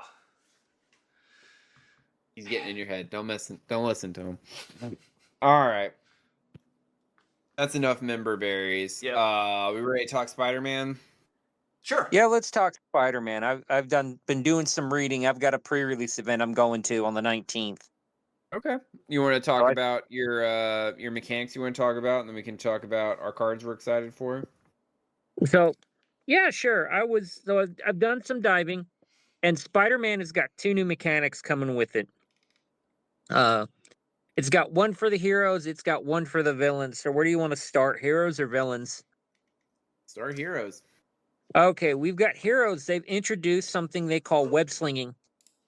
And what web Ninjutsu. sling it more or less, but this one it can only be done on a tap. You have to target a tapped creature, and you cannot do it at instant speed. So where ninjutsu, you have that combat step where you do it after blockers. This you have to do it after the creature's tapped and its sorcery speed. I think the one thing I'm not too thrilled about is Spider-Man's got like 200 cards in it. Only 9 cards have web slinging. Huh. So to me, it's like, okay, you have all these Spider-Men that can do this, and only 9 of them can do it. Well, it is supposed to be a standard deck, so you can have 4 copies of each card in your deck. Well, it's And in theory, you could do it. Can you use it from your command zone? I'm assuming No. you can't. No. So you can. It's an alternate casting cost. Oh, okay. It is an alternate, so you can do it from the command zone. And actually, after looking and getting into the commanders tonight, this web slinging is meant to really work with Peter Parker, that NDFC, that 2-sided one that goes from Peter Parker to the Amazing Spider-Man, because your web slinging are white, blue, green, and then there are some in Celestia. So you'll be able to play all of those, and that Peter Parker is Bant, so he's got all of them, and he naturally gives web slinging as his ability. Right. So they're meant to play around him. I mean, there's some other cool commanders, but that's what the web slinging is. It's meant for that. What is the total cost of web slinging? It depends on the creature. So I'll use this one as an example. And this is one of the cards I actually thought would be neat, and I think I'm willing to bet Chief is going to have some shenanigans to go with it. But I thought you were going to say it's Scarlet going to be one of Spider. my 3 cards that I set to the side to talk about, and I was like, none of my cards are heroes, so. This one. So this is I'm going to explain how web slinging works. So this is Scarlet Spider, Ben Reilly. He is 1 a red and a green. So for 2 mana, you can cast him, but you have to have a tapped creature to swap places with. Like a Llanowar Elf. And that's exactly what I was thinking. Turn 1, Llanowar Elf. Turn 2, you tap the Llanowar Elf. You tap a mountain. Now you have Scarlet Spider in play. He is a 4/3, and then he'll enter with a 1/1 counter on it equal to the power and toughness, equal to the power of whatever creature swapped with him. So on turn 2, you've got a 5/4 with trample coming in, which sounds very much like you, Chief. I don't know whether I should be offended or. Does this get around commander tax? No. Web slinging does get around commander tax. What? Yeah, because Commander Ninjutsu on Yuriko, you can cast her for 2 every time as long as you have a creature that is being unblocked and she is in the command zone. You will always cast her for 2. Yeah, so these web slingings will get around it. Man. Is it considered a cast or you put into play? How does it read? So the way it reads, and let me find the reminder text on this, because the one I pulled up doesn't have the reminder text. Okay. So right here. You may cast this spell for blank if you also return a tapped creature you control to its owner's hand. Okay. All right, that makes sense then. I was like, does this get around counter spells to where you just put it into It is a play? cast. Okay. It's an It is a alternate cast. cast. Okay. Yeah. Well, I guess Oh, that's good. yeah, I was going to say at least bullet dodged on that because that could just be one more thing to make it the good stuff, you know? Mm-hmm. Which gets me onto Oh. top soapbox when we get to that Oh segment wow, of he's the already show. ready. Well, we are currently 50 minutes in. I know we're having Are we really? yeah, we're having a My good old wife was time. very clear that we didn't need to go an hour and a half this time, so Okay. we'll keep it moving right along. Moose, are you ready for the Okay. villains? I'll go into the villains. The villains have a mechanic called Mayhem. And the way that works is you discard a card and you get to cast it for that alternate casting cost if you discard it. So it's a lot like Madness. Yeah. So, but I will say, the big things that you're looking for here is that they've brought Connive back What's from that? New Capenna. So Connive is when you draw a card, you discard a card, and then you're going to put a 1/1 counter on that creature with Connive. So with Mayhem, you're going to have your creature, and in this set, let me pull up the commander I downloaded for that. It is going to be Ultimate Green Goblin. Is he a two-sided commander? Yes, he is. How does he? Yeah, Actually, no, no, he's not. No, he's not. The other one, Ultimate Green there Goblin. is a flip. There is a flip, but that is not the one with Ultimate Green Goblin. On the other hand, that one it reads, doop doop doop. Ultimate Green Goblin. At the beginning of your upkeep, discard a card, then create a treasure token. Oof. So what you're going to do is you'll discard something you have with Mayhem, you'll create a treasure token, and then you'll get to cast that card with Mayhem for value. So you'll get it at a reduced price. Do you have to pay the Mayhem cost prior to discarding the card? Nope, you do it after you discard because it's a cast from the graveyard. Jeez. So you could So- use the and it treasure works. token Isn't to there a help. drawback? Don't you have to do it the same turn? Don't you have to pay, or is it certain cards you have to pay the mayhem cost the same turn? Typically you have to do it the same turn. That's the way I understood it. Is that if you do it, you have to do it then. But if you're doing Connive, and let me pull up the blue commander. If you're doing Connive, which is Norman Osborn, you're gonna draw a card, discard a card, and then he'll get a 1/1 counter on it if you don't discard a land. So you'll draw, discard, and then your commander will get bigger. Yeah. So Street to New Capenna has a bunch of Connive cards in it. And then because it works like Madness, Madness has 64 cards to support that. Connive has 23 cards to support that. So really, there's a lot more support for Mayhem and Madness with this than there is the web slinging on the Spider-Man side. So the villains have a lot of support going into this set. That's Grixis. That's red, blue, black, right? That's what mayhem Yeah. colors are. Yes. And I do feel like they missed the mark on this too, because there's only, of the 200 cards, there are only 9 with it. Interesting. Yeah. So, but if you really look at the set, it feels like the set is meant to be a battle between Spider-Man and Norman Osborn of the way everything's set up. Because you've got Peter Parker, the Amazing Spider-Man. He's in Bant. They gave him a support land with Urban Retreat, which is basically his bedroom. They gave him all of these cool abilities and friends and everything he can use in those colors of white, green, and blue in Bant. And then on the other side of the coin, you've got Norman Osborn, who flips over to the Green Goblin in blue, black, red. He has Oscorp Industries as his land, and he's got the 9 Mayhem cards for that. So it's like 2 Precons that they cut up and made into the set. I'm willing to bet if you round all of that up, you could probably build what they could have done as 2 100 card. Precons. Yeah. Mm-hmm. Yeah, that sounds about right. But if you take a look, there are no lands in this set. There are really no brand new lands in this set. You've It's just got the 2. it's the 2, and then you've got like They Urban also Retreat. it's another Paramorphic Expanse. They had a new version of that too. Yeah, and then they've got your Bant land, your Celestia land.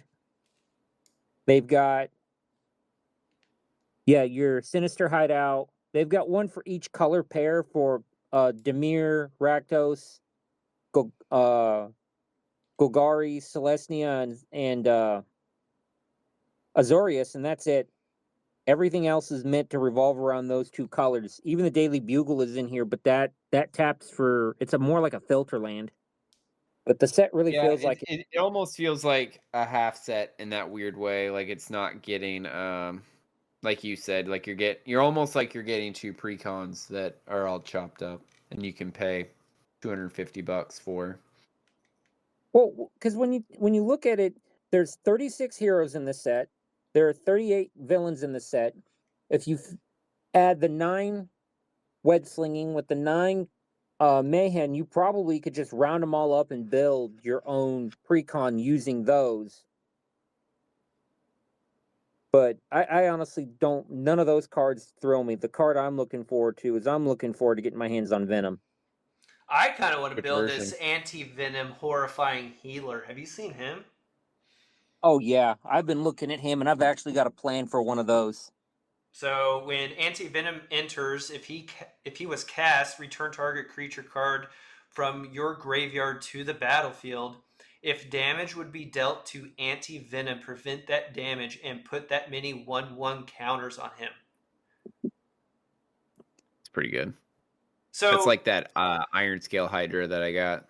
So, but if you do more damage than he has toughness, you don't like he still dies, right? Mm-hmm. Okay, so you have to, like, because that's how Iron Scale Hydra works. You have to do more Correct. damage than its toughness. Mm-hmm.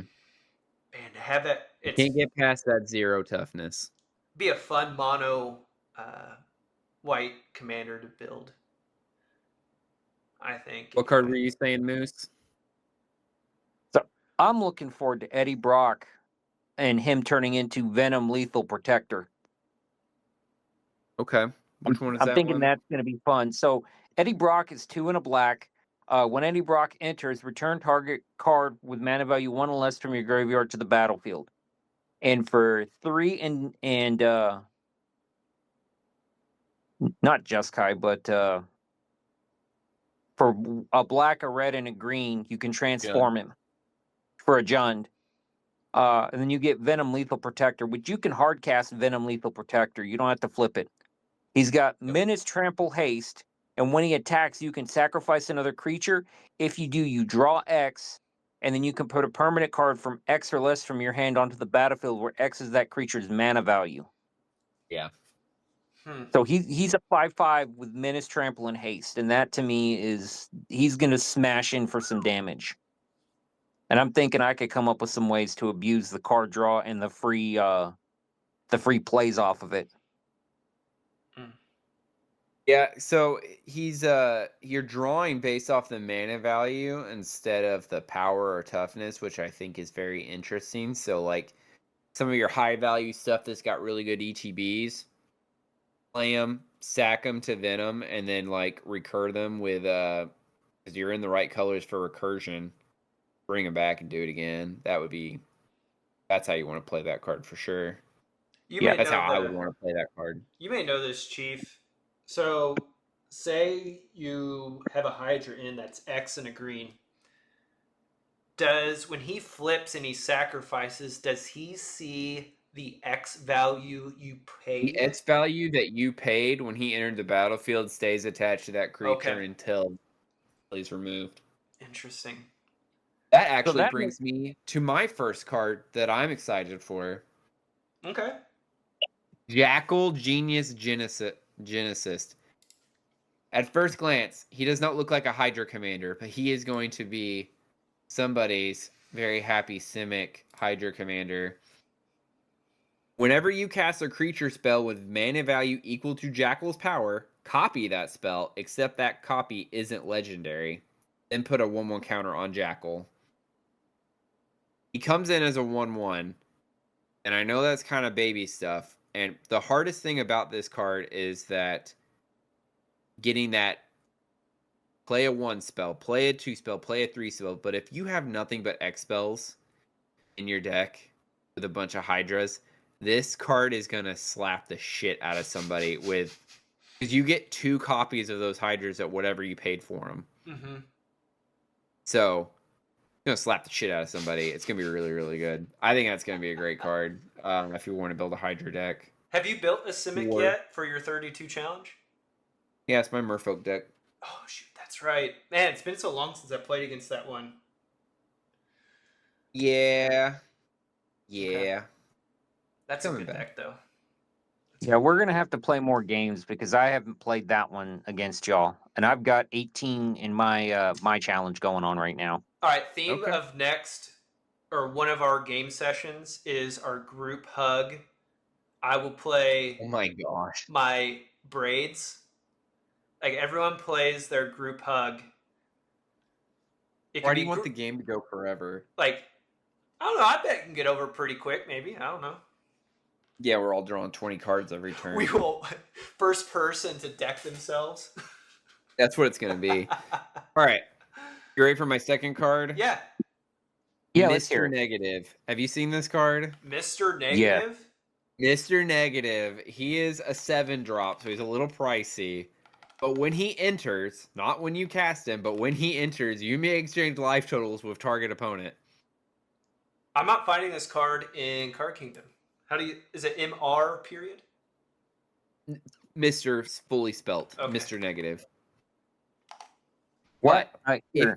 There it is. if you lose life this way, draw that many cards.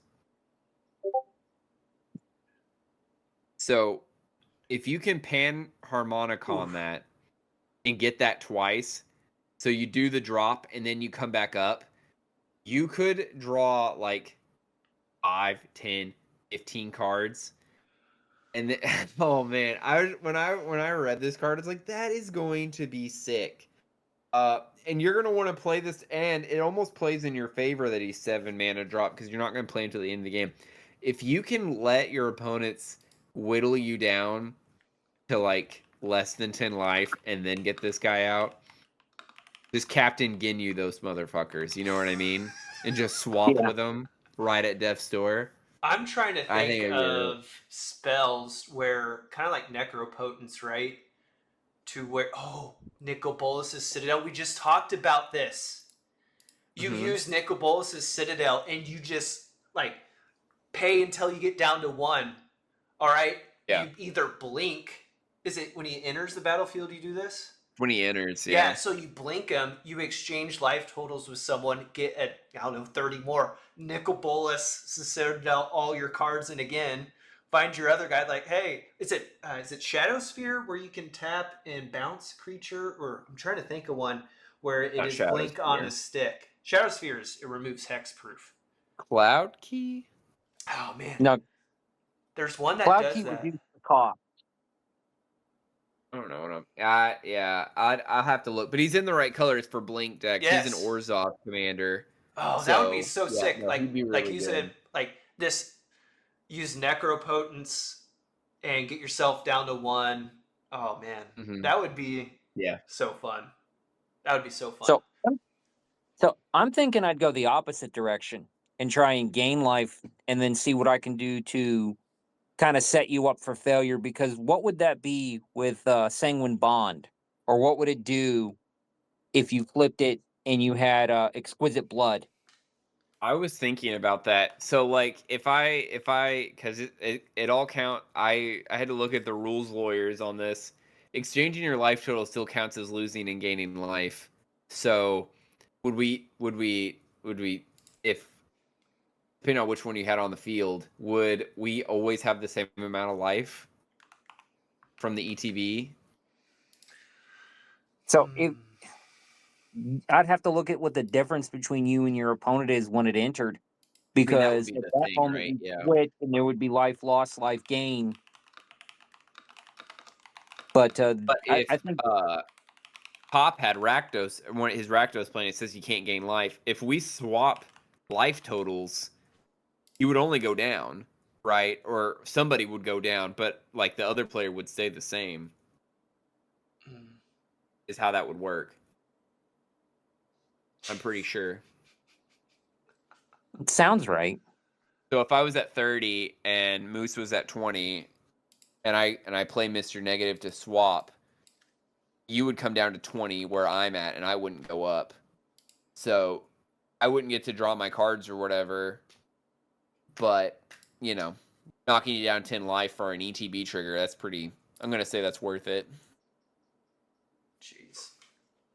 That's So, crazy. I think it's a pretty sick card. That's a fun mechanic to build around. Yeah, See, that's this is what the I'm stuff saying. we need. It doesn't have a built-in card draw. Doesn't have built-in ramp. It does one thing, and It does one thing, and you get creative. Yes. You figure it out. Yeah, that's the decks we're looking for. We need more of this. Praise this. Praise Yeah. be. Okay, last card, and I saved this for last because we all played Voltron. With Great Power is the name of the card.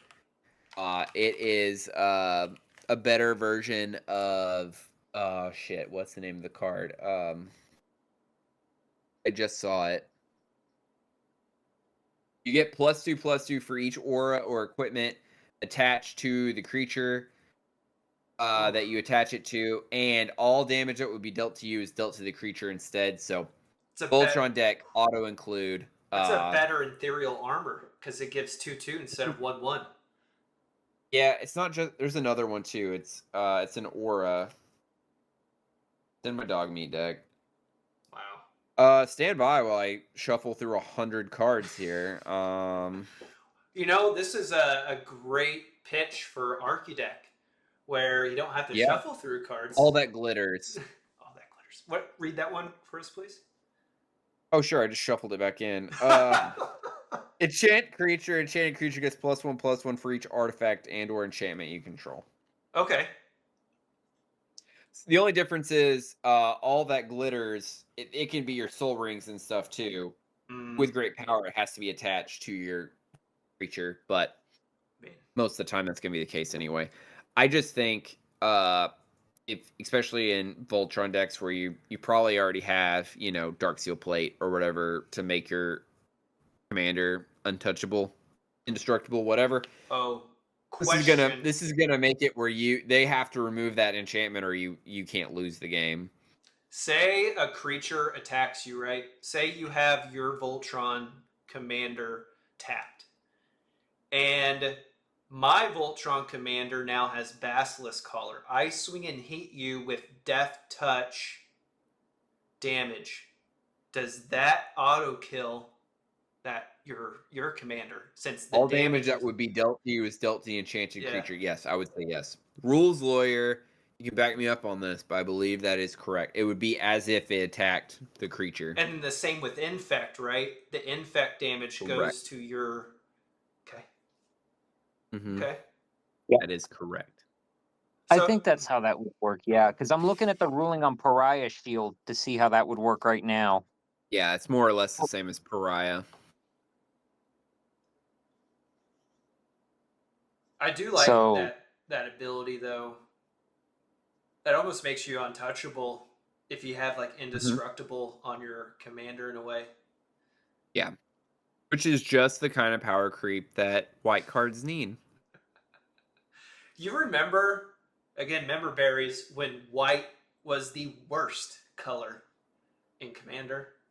In that episode we listened to, Chief, having white in your Commander deck back in 2018, 2019, when that Command Zone podcast episode was made, it actually had a negative return on investment having white in your deck.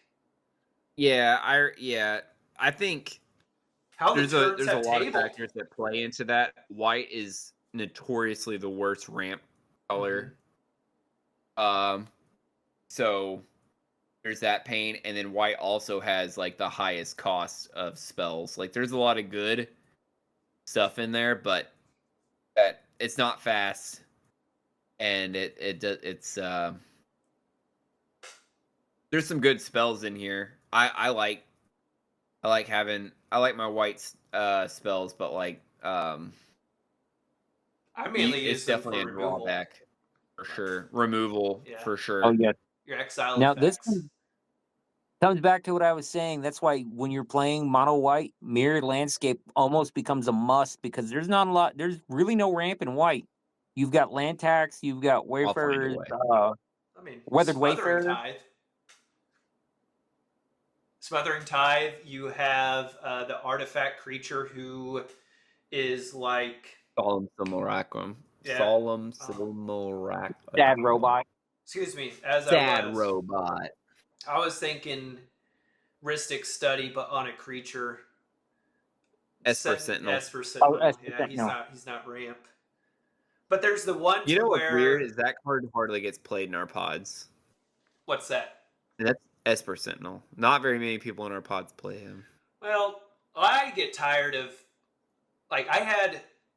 On one of our games, I actually had Rhystic Study in my hand. I guess I did play it. It was the Enchantress one, the very first one we played.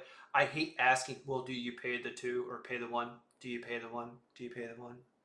Like, oh, that's so lame. So lame. Then just don't ask. Just let me get it for free. Yeah.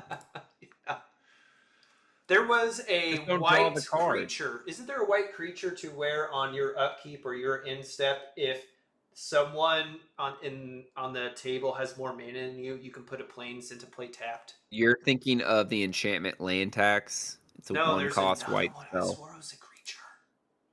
So there are a couple of creatures that enter and do something like that, but Yeah. and then land tax puts into your hand if you're behind on mana. Okay. But it Oh, doesn't- yeah, you're you have thinking to be of behind. Loyal Warhound is one. When it enters the battlefield, if an opponent has more lands than you, Yeah. you can go fetch for a plains, not a basic land, a plains. Same with Knight of the White Orchid, I think is the other one that does that. And then there's like another one. It's a core guide or something like that. It's like a 5-drop.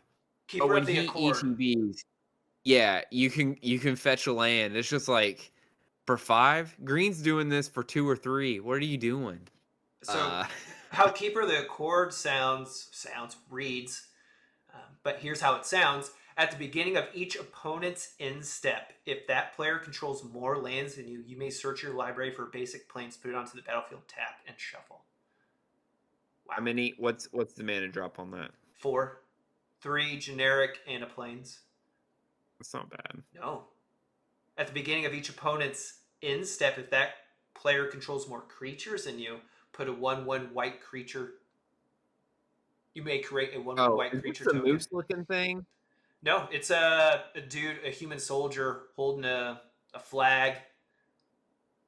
Keeper of the Accord. Looks like it was Phyrexa, all will be one. I think that's the symbol. So my mono white is a blink deck. Uh-huh. For those, I haven't played it yet on the pod, but so there's a he looks like a moose. I'm blanking on his name. I just added him in my most recent. Moose the It's gonna creature, bother not me. our guest. No, you got me. My bad. So oddly, there are no mooses in the game. They're elks, but there are no mooses. Huh. Mises. What? Beza the Bounding Spring. He's an elk. Okay. My bad. Beza the Bounding Spring. When Beza the Bounding Spring enters, create a treasure token if an opponent controls more lands than you. You gain 4 life. An opponent has more life than you. Create 2 1/1 fish tokens if an opponent controls more creatures than you. Draw a card if an opponent has more cards than you. I'm waiting for 4. but wait, there's more. Just keep going. Oh, you need more? Yeah, but wait, there's more. Oh my goodness. That's crazy. Okay. I've got that guy in my blink deck. He is such a good card. I don't know. I think mono white is actually a pretty strong archetype anymore. I really do. It's controlling. It has good self ramp, good self draw. Go wide with tokens, protect yourself.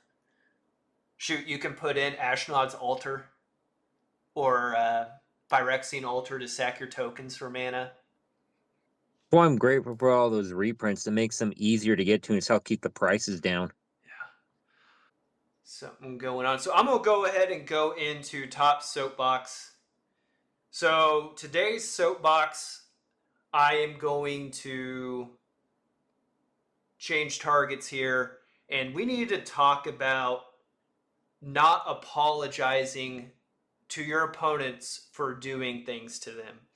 There is nothing more irritating to me than when I watch these Let's Plays or these commander shows where, you know, you have a group of friends and they're playing and they're like, well, Mr. So-and-so, I'm sorry, but I'm going to do this to you. Why are you apologizing? Own what you're doing, commit to the play, and do the thing. It's a game. It's meant to be won. There's no need to apologize. Just do what you need to do to win the game because there's going to be a winner and a loser in this game. So please, players out there and listeners, stop apologizing for hitting people in the face in the game, not in real life. Stop apologizing for targeting them with a spell or an ability.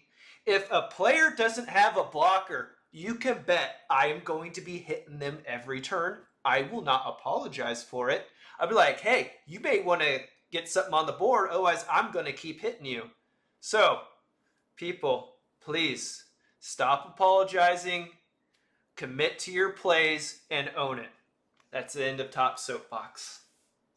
I want to say to that effect, if everyone at the table is just for one whole turn, one whole turn cycle, just shellacking you, right?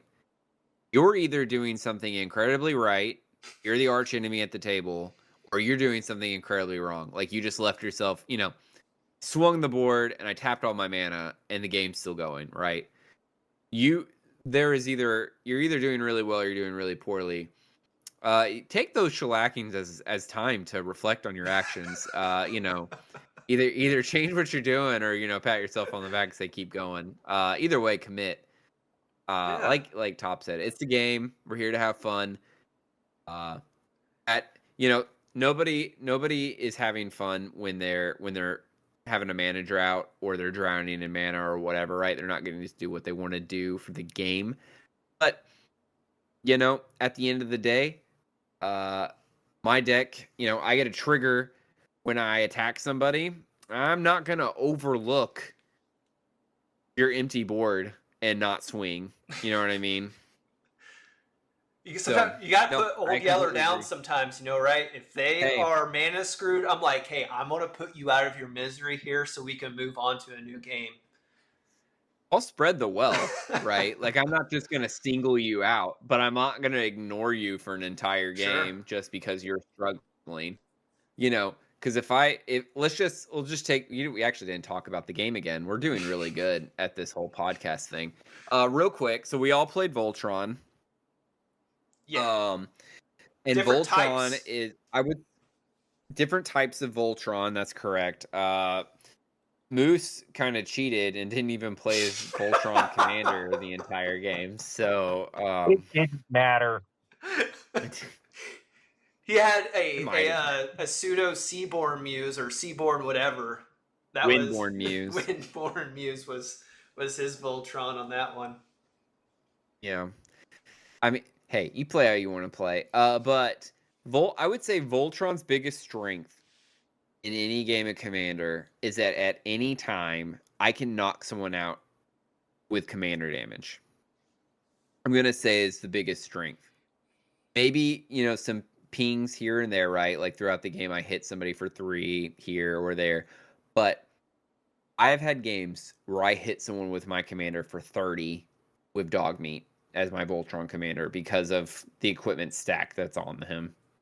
And you're able to knock somebody out of the game in one swing. So you were the threat the entire game, Top, for sure. You had Gutter Snipe pinging us. Feather was getting all of your tricks back in your hand every game or every turn. Every turn cycle, I was zeroed in on you. A, because I didn't want to pay the 2 to swing at Moose, and B, because you were the threat at the table. And like you said, I'm not going to apologize for swinging dog meat at you every turn, because that's the game. You were the threat. If I could take you out and then focus on Moose, that was my best chance at winning. I was one removal spell away from that game being completely different. I had no protection for Feather. I have a lot of, like I said, a lot of blinks. I have a lot of protection from choose a color. You have protection for that color for a turn. A lot of indestructible for a turn. I think I even have one that grants hexproof, if I recall correctly. So I have ways of protecting Feather.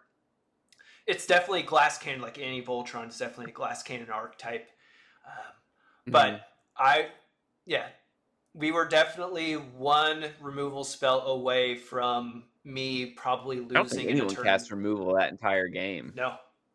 I removed one of my equipment, and that's it. That's the only thing I had. I cast Splatter Spree to remove your, I think it was Basilisk Collar, right? Was that what you had? Mm-hmm. Yeah. Yeah. But yeah, there's different archetypes of Voltron. You have an equipment type with your traditional aura equipment. And I would almost say Tuvasa from our first is a aura Voltron commander, right? I have really no equipments. It's all auras.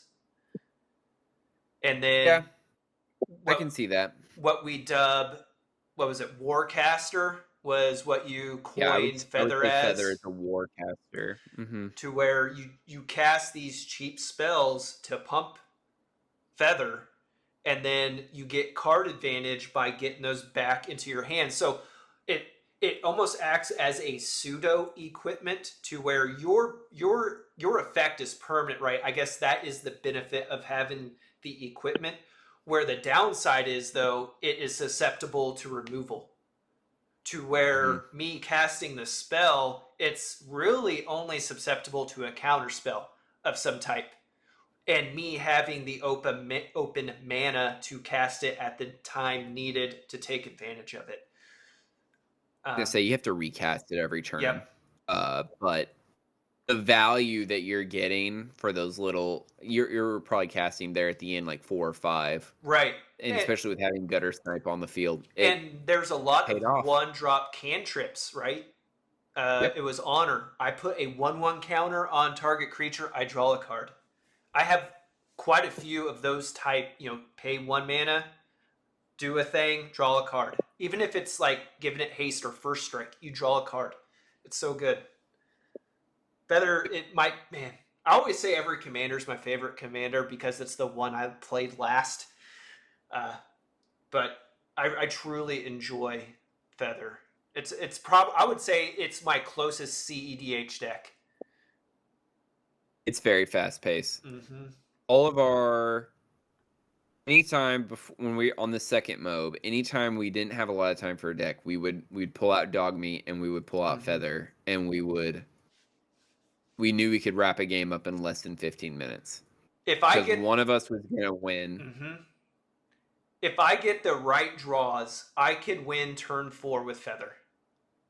Yes. In a 1v1. In a 1v1, not yes. a full pot. Yeah. Moose, what was the game plan / archetype, and who was your commander for Voltron? So my archetype was all about the equipment. It's get equipment out, get it on my commander, and punch in, try and knock you out in one shot. And I've played this deck a lot on Spell Table, and when she fires hard. But the commander I chose was Beatrix Loyal General from the Final Fantasy set. So she'll let me equip for free, and she comes with Vigilance. The only true drawback is she's a 6-drop. So she gets a huge step back for she gets a slow start. But once the engine's running, I've successfully punched people for 18, 19, 20 in one shot. Yeah. and it's a lot of pillow forting until I can get her up and running. Because I've got things like Grand Abolisher, and I've got Ghostly Prison and Silent Arbiter to kind of slow down the game plan, so it's all one-on-one fights. You saw the Windborn Muse slowed you down a lot, top, Mm-hmm. and you were like, "Oh, I can't attack that," and then I was able to get that indestructible flyer. Mm-hmm. But I've got all sorts of equipment in there because I think people look at me weird when I tell them I don't play Colossal Hammer. Why not? I'm not a huge fan of it. I Okay, mean, okay. I could do all sorts of other things that I think are more fun. So, Final Fantasy introduced Machinist Arsenal. I love that card. It gives 2+2 for each artifact you control, and it's an artifact in itself. Hmm. So I can get bigger than Colossal Hammer. And I play, let's see here, what else? I've got Excalibur in there instead of Colossal Hammer. What's Because Excalibur then do? Excalibur, it's a 12 drop. But you don't really ever pay 12 for it because it costs X less, where X is the total mana value of your historics. Do you have to So pull if it you're from a dropping stone? Nope. Yes. They missed flavor right But You there. must. It's Yeah. like those the unset. You got to play a game under the table. It comes with a And rock then counter on it. Everything you do Mhm, removes yeah. a rock counter. Anyway, they that missed would be flavor fun. on that. But I've got stuff like that, and I've got I managed to get my hands on not one but 3 of the swords to grant protection from colors. What swords you got? I have the Sword of Fire and Ice for red and blue. I have the Sword of Forge and Frontier for red and green, and I've got the Sword of Light and Shadow for black and white. Hmm. Yeah, Hearth So and Home it's wouldn't be too good because then you have protection from plains and white, right? Is that why that's not in yeah. there? Well, that and they're some of these swords are a little pricey for my blood because I Mm, wouldn't mind getting 1 or 2 more of them. I got lucky with the Sword of Fire and Ice. Uh, Forge and Frontier is good. It's card advantage and it's ramp because you can play a second land. Mhm. well, And then with to go Fire on and to Ice, our tangent on last episode, what has prevented you from buying proxies of these swords?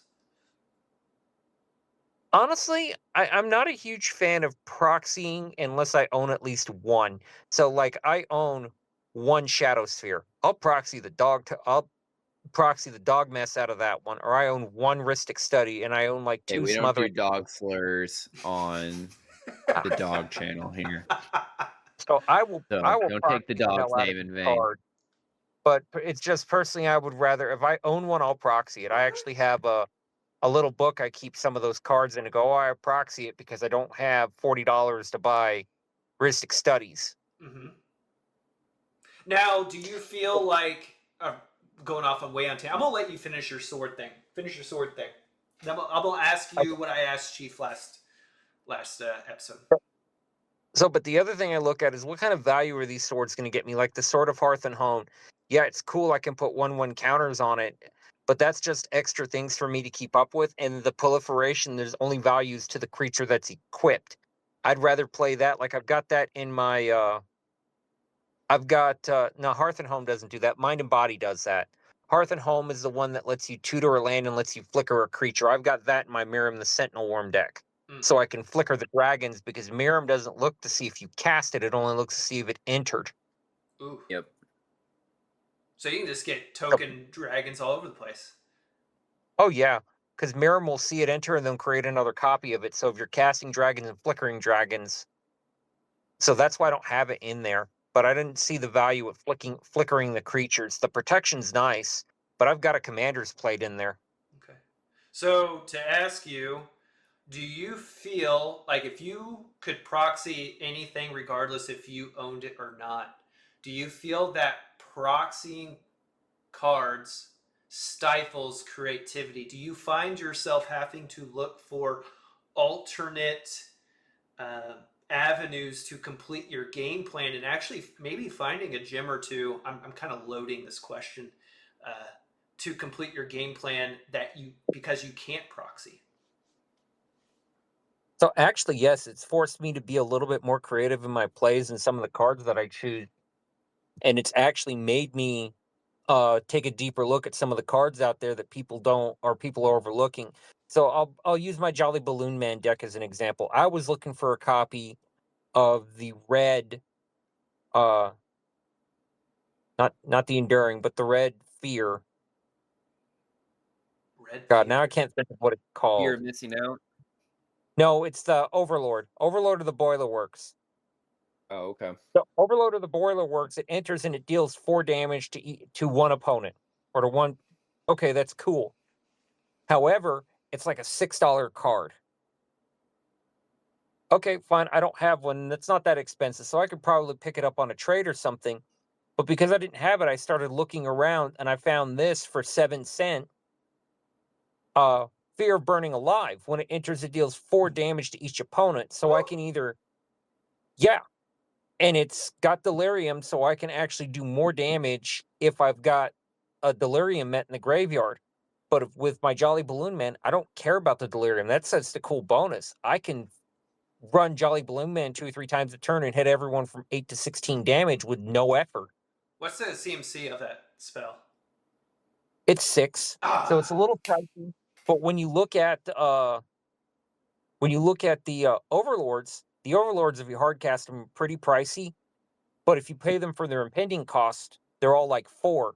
But there's a drawback to Yeah. that. The Emperor's enchantments, they're not creatures until that comes off. So in that deck, that actually hurts it because it sits there for 3 turns. And with people seeing it coming, they have the ability to like, okay, do we have to remove that? They have time to think. okay. So I mean, it's forced me to be a little more creative because I find all sorts of gems that I don't think people realize are really good cards. Uh, Here's another one from that deck. 35 cent. It's the Fanatic Magus. It's a 3 and a 1 in red. When it enters, it deals damage to each opponent equal to my devotion to red. Mm. So just for 4, it guarantees if my commander's in play, it guarantees everybody's taken 2. Okay. Or Floorboard Flautist, I can steal your creature, untap it, and give it Myriad, and then throw it back at you. Jeez. Okay. Oh yeah, there's some really mean cards out there I played that people against. overlook. We played against that Jolly Balloon Man deck one time. I'd like Yeah. to go against it again to see how it hums. Oh, it's We'll have a it's. Rakdos night. We'll Ooh. just all play our Rakdos decks. I'm Oh, about I can't play my Rakdos online. I refuse to play that one online. Isn't Jolly Balloon Man Rakdos? Rakdos, no, it's for the artwork on it. You would think because he's blowing up human heads as balloons. Yeah. It looks very Rakdos, but it is Boros. It is red white. Oh shit, my bad. So, but I do All right, have a as I Rakdos was. deck. I will not play online. Why not? I Okay. just outright refuse to. It's too complicated. Oh, Oh, everyone has my one of my those. Rakdos is my meme deck. Well, this one isn't a meme deck; it's a theft deck. Oh, that's not gonna work. Yeah. So it's Rakdos the Muscle. So Okay. when I play him, it's sack a creature, steal cards off the top of your decks, and it just gets too confusing with Chief having to keep a stack of cards, and then Top having to keep a stack of cards, and me constantly having to ask you guys to update me what's in the stack and all this other stuff. It's just easier for me to save it if I play at my local game stores. All right, gentlemen, we are at 1 hour 35 minutes. We're going to wrap it up here. Chief, you have the safety brief for this episode. What's your last thoughts?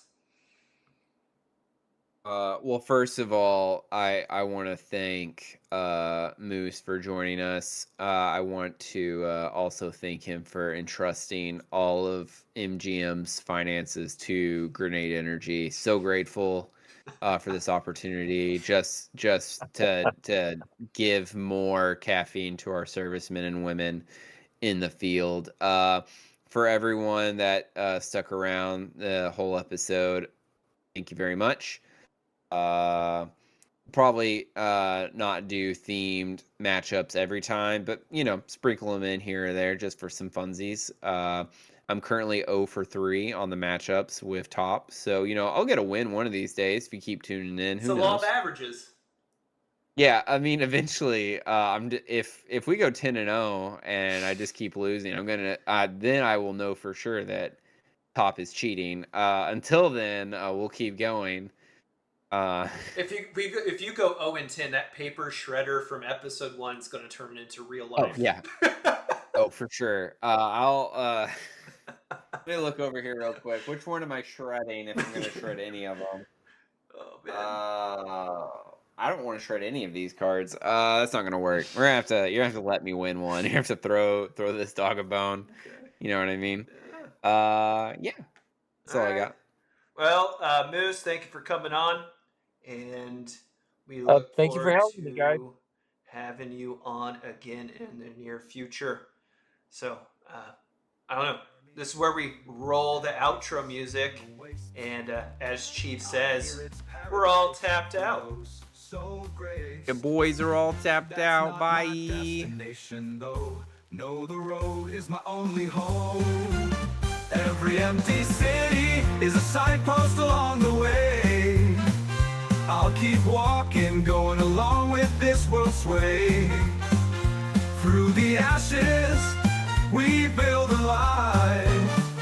I'll keep going all the way, even though this whole world comes at me with all of its strife. What keeps me alive is that I never give up. I'll keep walking till I find my peace. Through the ruins, I search for a home. In a world where trust is scarce, I'll make my own.